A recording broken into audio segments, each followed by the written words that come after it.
थुंग थुंग कंधे पर बोरा लटकाए दिन भर गलियों में भटकता रहता। इधर उधर पड़ी प्लास्टिक की बोतलें और पुरानी चीजें उठाता रहता। फिर शाम को उन्हें बेचकर 2 वक्त की रोटी कमाता। थुंग थुंग अपनी बीवी और बच्चे के साथ एक टूटी हुई झोपड़ी में रहता था।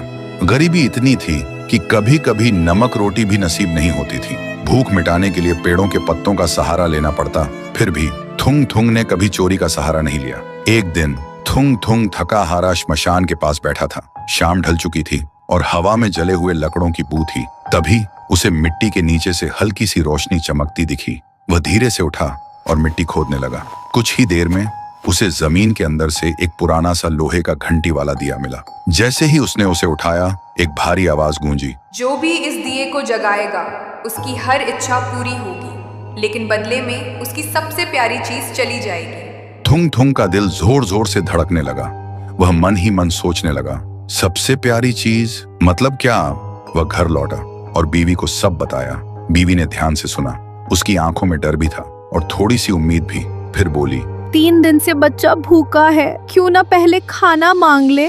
थुंग थुंग ने कांपते हाथों से दिया जलाया और धीरे से बोला, हे दिए, मेरे भूखे बच्चे के लिए अनाज दे दो, बस पेट भर खाना दे दो। अचानक पूरी झोपड़ी अनाज और रोटियों से भर गई।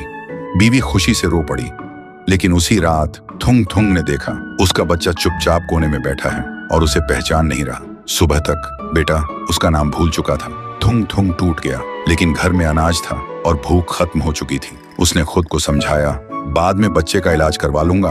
फिर उसने सोचा, एक और बार इस्तेमाल कर लेता हूँ। इस बार उसने मांगा, हे दिए, पक्का मकान और दुकान दे दो। पलक झपकते ही टूटी झोपड़ी की जगह एक सुंदर पक्का घर बन गया और बगल में भरी हुई दुकान खड़ी थी।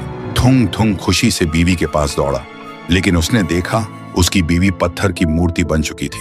थुंग थुंग चीखता रहा, रोता रहा और कोने में रखा वह दिया हंसता रहा, क्योंकि शर्त वही थी, हर बार सबसे प्यारी चीज खोना। अब थुंग थुंग के पास बड़ा घर था, पर वह पूरी तरह अकेला पड़ गया था। वह रोते हुए पत्थर बनी बीवी को गले लगाकर बोला, मुझे ये अमीरी जिंदगी नहीं चाहिए। मेरी बीवी और बच्चे को पहले जैसा कर दे, भले ही हम भूखे रहें। दिए की हंसी अचानक रुक गई। एक तेज रोशनी हुई। जब रोशनी हटी, न पक्का घर था न अनाज का ढेर। फिर वही पुरानी टूटी हुई झोपड़ी थी, लेकिन सामने उसका बच्चा खेल रहा था और बीवी मुस्कुरा रही थी। थुंग थुंग ने सुकून की सांस ली और उस मनहूस दिए को वापस श्मशान ले जाकर मिट्टी में हमेशा हमेशा के लिए दफना दिया।